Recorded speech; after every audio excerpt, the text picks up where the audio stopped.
They were some of the biggest leveraged buyouts of all time. HCA, Nielsen Holdings, and Kinder Morgan. Now the private equity firms that led those deals, including KKR, Blackstone, and the Carlyle Group, are trying to unload them on you, the investing public.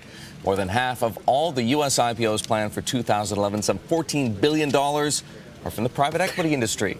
Bloomberg's Cristina Alesci is here to talk about the big plans and perhaps the big prospects. Cristina, let's talk about the pipeline. Who's really scheduled to go first here? It was a bit of a flurry of IPO filings toward the end of the year. Do we know? Well, we don't know exactly who's going to go first, but there are sort of thoughts in the marketplace that the names that you mentioned, hospital company HCA, pipeline company Kinder Morgan, as well as ratings firm Nielsen, are the ones that are really going to go. And perhaps when you look at these companies individually, HCA perhaps may have postponed its plan just a little bit by issuing a dividend to shareholders last year, and now, it might go forward. So we're looking maybe Nielsen first, then HCA, possibly Kinder Morgan then. Why is it so important for these private equity firms to get these deals done in 2011? Yeah, excellent question. There's one common factor in two of the deals that you just mentioned, actually. KKR is a major investor in both HCA and in Nielsen. And KKR is also raising a fund this year. So it's very important, especially for bigger firms like KKR that are looking to raise big buyout firms to return money to their LPs or their investor base so they can go out and raise fresh capital. Okay, so to prove that they can actually turn it around, get the exit strategy accomplished.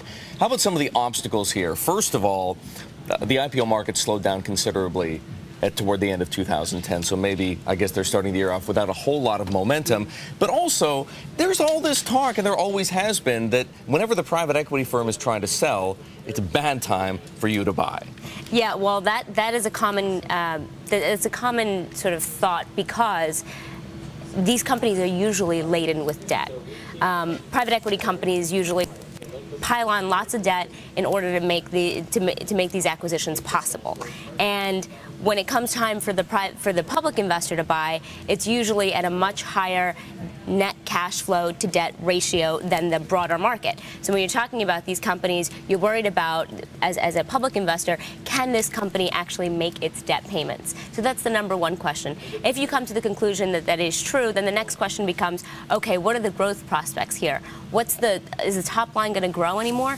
And a lot of these companies, they're not really high growth companies. They're sort of like, I don't want to say end-of-life companies, but you're not looking at a growth story. To be a candidate for private equity in the first place, they're not really growth companies. Right. And I mean, maybe some of the numbers support that. The private equity-backed IPOs last year underperformed IPOs backed by, just sort of more general market IPOs. Yeah, in the first month of issuance, you'll see that if you look at last year's performance, it was about half for PE-backed companies compared to the broader market.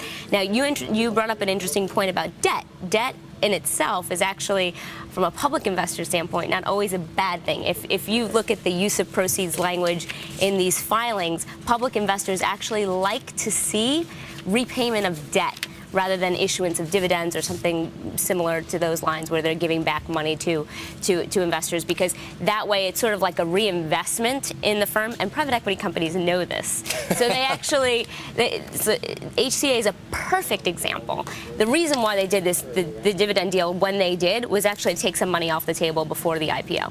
All right, Cristina, thanks very much. We've got a lot to follow when it comes to private equity companies in 2011.